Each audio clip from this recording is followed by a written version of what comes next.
Welcome to Nepal online school childrens. यहाँहरूलाई चाहिँ Nepal online स्कुलमा स्वागत छ। हामी चाहिँ कक्षा 2 को साइन्स पढिरहेको छौं र आज चाहिँ लेसन 16 को our earth day and night भन्ने टपिकको बारे हामी पढ्ने छौं। Our earth day and night. Earth is the only planet where animals and plants exist. It is round like an orange, but it appears flat to us because we see only a tiny part of it. पृथ्वी चाहिँ यस्तो एउटा planet हो जहाँ चाहिँ जनावरहरू र बिरुवाहरू हुन्छ।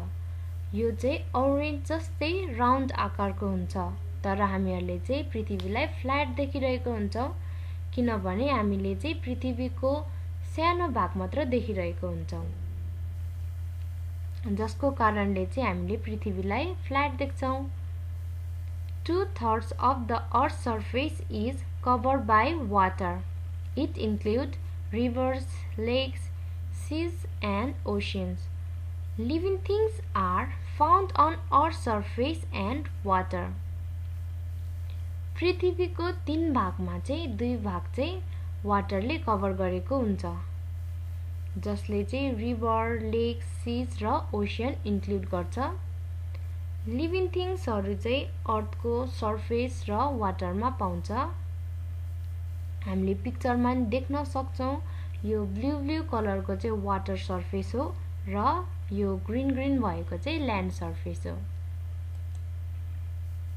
Movement of the earth. We cannot feel the movement of the earth. This is because it moves very slowly. पृथ्वीले नि मुभ गर्छ, तर हामीले चाहिँ पृथ्वीको मुभमेन्ट थाहा पाउँदैनौं किनभने यो चाहिँ बिस्तारै मुभ गरिरहेको हुन्छ। The earth shows 2 kinds of movement. They are called rotation and revolution. अर्थले चाहिँ 2 खालको मुभमेन्ट देखाउँछ, एउटा चाहिँ रोटेसन र अर्को चाहिँ revolution. Rotation, the spin of the earth on its axis is called rotation.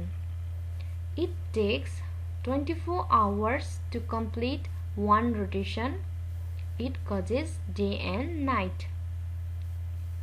पृथ्वी आफ्नै एक्सिसमा घुम्नलाई के भन्छ? रोटेसन भन्छ। पृथ्वीले चाहिँ एउटा रोटेसन कम्प्लिट गर्नलाई चाहिँ 24 घण्टा लगाउँछ, जसले गर्दाखेरि चाहिँ डे र नाइट हुन्छ। पृथ्वी यसरी आफ्नो एक्सिसमा घुम्नलाई चाहिँ के भन्छ? रोटेसन भन्छ। यो पृथ्वीले चाहिँ एउटा कम्प्लिट रोटेसन गर्नलाई 24 आवर लगाउँछ। Revolution. The earth moves around the sun in a fixed path. The path is called the Earth's orbit. पृथ्वी चाहिँ सनको वरिपरि एउटा फिक्स पाथमा घुम्छ, त्यो पाथलाई चाहिँ के भन्छ? Earth's orbit भन्छ। The movement of the earth around the sun is called revolution. It takes 365 days and causes change in season. पृथ्वी चाहिँ सनको वरिपरि घुम्छ र पृथ्वीलाई चाहिँ यो सनको वरिपरि एकचोटि वरिपरि घुम्नलाई चाहिँ 365 डेज लाग्छ, जसको कारणले चाहिँ हाम्रो पृथ्वीमा चाहिँ सिजनमा चेन्ज आउँछ र पृथ्वीलाई यो सनको वरिपरि घुम्नलाई के भन्छ? रिभोल्युसन भनिन्छ। Day and night.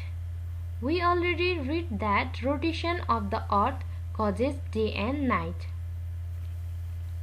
To complete one rotation, the earth takes 24 hours. When the earth rotates on its axis, one half of the earth gets sunlight, so it is daytime in this half of the earth.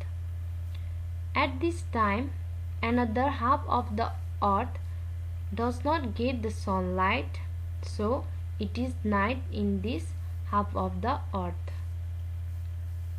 हामीले अघि नै पढिसकेका छौं कि रोटेसनले गर्दाखेरि चाहिँ day र night हुन्छ। एउटा रोटेसन कम्प्लिट हुनलाई चाहिँ 24 आवर लाग्छ।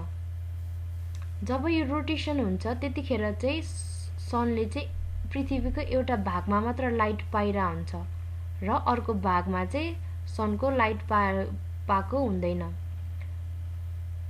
पृथ्वीले जुन भागमा चाहिँ सनको लाइट पाइरहेको हुन्छ त्यो भागमा चाहिँ डे भइरा हुन्छ र पृथ्वीको जुन भागमा चाहिँ सनको लाइट पाएको हुँदैन त्यो भागमा चाहिँ नाइट भइरा हुन्छ। In the daytime, we do different types of work. We read, we walk, we play, and we go to school.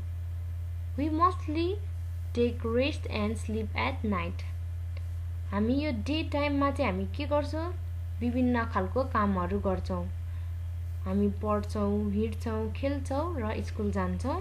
तर मोस्ट अफ द टाइम चाहिँ हामी नाइटमा के गर्छौं? सुत्छौं, रेस्ट गर्छौं। सो आजको लेसनमा चाहिँ हामीले पृथ्वीको मुभमेन्ट, पृथ्वी र हामीले डे र नाइटको बारे पढ्यौं। So thank you.